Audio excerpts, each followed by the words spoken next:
Hey folks, I'm going to tell you a story about Teddy Roosevelt, a real badass. Teddy was president from 1901 to 1909, and he ran again in 1912 under the Bull Moose Party ticket.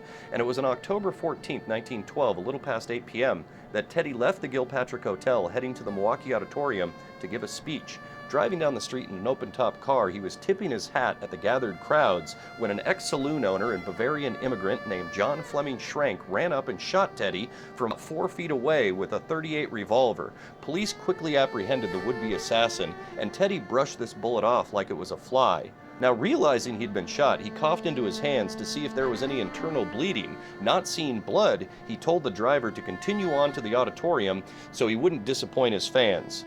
Even though he promised to keep it quick, he spoke to the crowd for a whopping 84 minutes. Eventually, he wrapped up his speech and made his way to Johnston Emergency Hospital in Milwaukee, where doctors discovered a dime-sized hole in his chest. There at the hospital, it was discovered that the bullet was slowed down by his thick overcoat, the 50-page speech that he had in his breast pocket, and the steel-reinforced case for his eyeglasses. It was determined to be too delicate to operate and remove the bullet, so Teddy lived with that shell lodged in his chest for the remainder of his life, a fate similar to Andrew Jackson, who saw the first assassination attempt on a U.S. president.